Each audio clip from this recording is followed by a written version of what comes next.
Чай ден соолукка пайдалуу ысык суусундук. Муну көптөгөн изилдөөлөр, чайды терең баалаган айрым элдердин миңдеген жылдык тажрыйбалары далилдеген. Ушул эле тажрыйбалар эгер айрым эрежелерди сактабасак, чай бизге аз эмес зыян алып келерин тастыкташат. Өтө ысык чайды ичпөө. Ысык чай тамакты, тамак сиңири органдарын жана ашказанды сезгентет. Такай ысык чай ичүү атүгүл бул органдарда кандайдыр бир ооруну пайда кылышы мүмкүн. Мисалы, температурасы 62 градустан ашкан чайдан улам ашказандын дубалчалары бекемдигин жоготот. Чайдын температурасы 56 градустан ашпоого тийиш.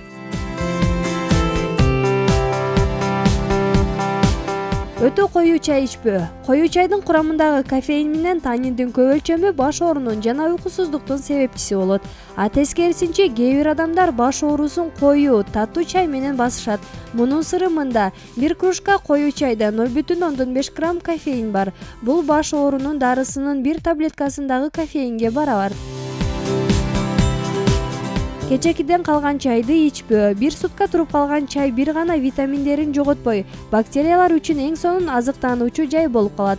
Бирок аны дары катары колдонууга болот. Анткени туруп калган, бирок бузулбаган чай капиллярлардан кандын агышына тоскоол болот да, ооз көңдөйдүн сезгенишине, тил ооруга, бүйрөлөрдүн канашына, теринин канашына, ириңдешине каршы жакшы каражат болуп саналат. Чай менен шекер. Ооба, чайга кошулган көп эмес өлчөмдөгү шекер чайдын даамын жакшыртат.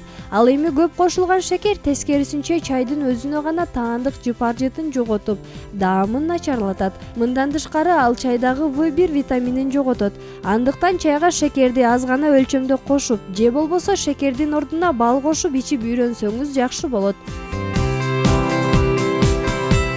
Чай менен сүт. Сүт химиялык курамы татаал азык.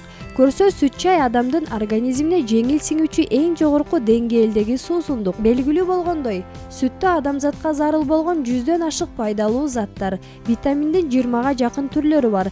Тилекке каршы сүттүн өзүн ичкенде булардын баары организмге сиңбейт. А чай болсо сүттүн мындай кемчилигин оңдоп, организмге бүт бойдон сиңдирүүчү касиетке ээ. Чай менен лимон. Лимонда чайдын баалуулук касиетин жогорулатуучу азык. Ал күчтүү калыбына келтирип, суусунду жакшы кандырат. Бирок лимон чайдын даамын өзгөртүп жиберет. А пайдалуу касиеттери ошол бойдон сакталат. Андыктан чайдын тигил же бул сортунун табигый жытын сезинүү каалагандар үчүн лимон сунушталбайт.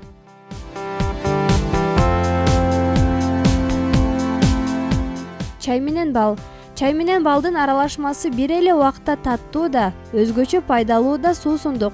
Бирок бал кошулган ысык чайды сүйүүчүлөр үчүн эскертүү: 40 градустан жогорку температурада бал өзүндөгү баардык пайдалуу касиеттерди жоготот.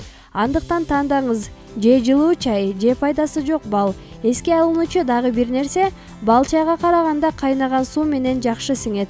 Бул балдын эмес, биздин организмибиздин өзгөчөлүгү болуп эсептелинет.